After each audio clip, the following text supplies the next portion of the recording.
The Labour leader, Sir Keir Starmer, has sacked his one-time rival for the Labour leadership, Rebecca Long-Bailey, for sharing an article which contained what Labour described as an anti-Semitic conspiracy theory.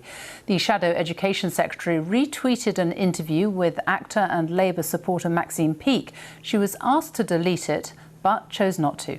Rebecca Long-Bailey, who came second in the party leadership contest, later said she had not meant to endorse all aspects of the article.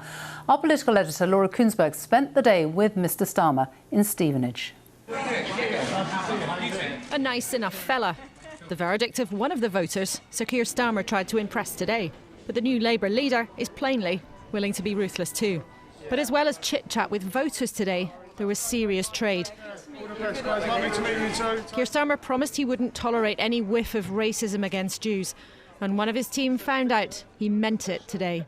The article contained anti-semitic conspiracy theories, and I have therefore stood Rebecca Long-Bailey down from the Shadow Cabinet. I've made it my first priority to tackle anti-Semitism, and rebuilding trust with the Jewish community is a #1 priority for me.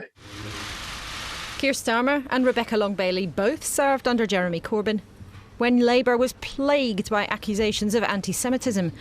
And this morning, she gave the new party boss a chance to show things have moved on. Rebecca Long-Bailey described the actor Maxine Peake as an absolute diamond when she shared the link to an interview with her earlier this morning.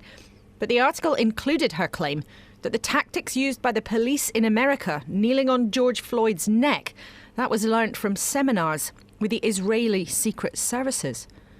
Later, Ms Long-Bailey said in no way had she meant to endorse every part of that article. And her sacking made Jeremy Corbyn's tribe furious, to say the least. It's wonderful how they're keeping that new time. Getting the party in order matters, but Keir Starmer wants to talk to the public too. He became leader during the coronavirus crisis. And this is the first time he's been able to get out to meet voters in real life.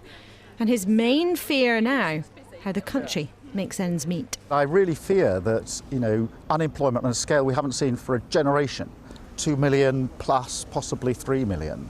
I don't think that people appreciate the scale of the economic crisis that could be coming down the track, and that's why we're calling on the government to act much more quickly. But they have already on the economy taken unprecedented, enormous action. Why don't you have confidence that they'll continue to do that? Where sectors can get back, obviously it's sensible to taper down the furlough scheme, and I don't quarrel with that. But if you take travel, if you take the service sector or hospitality, it's obvious that they can't get back at the same pace, so they need a bit more protection. And if they don't get it, frankly, they'll go bust.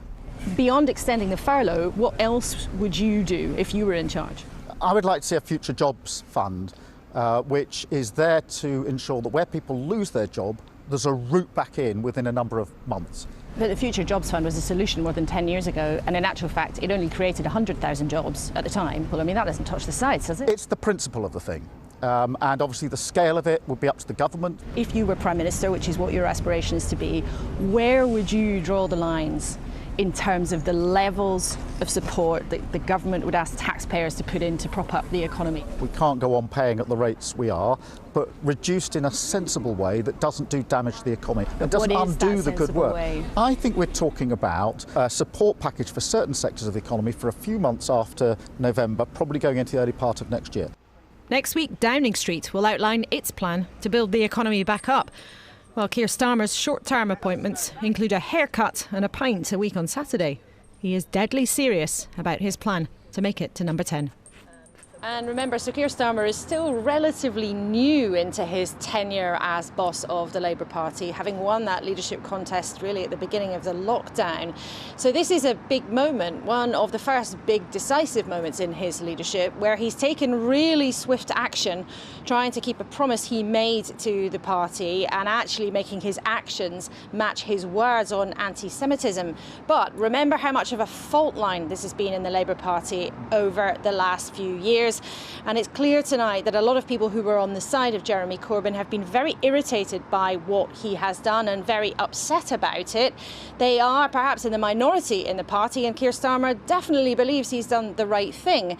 But there is a risk too of reigniting those tensions, those internecine wars that have been such a difficulty for the Labour Party in the last few years as they've sought to appeal in a broader sense to the public at large. Laura Kunsberg, thank you.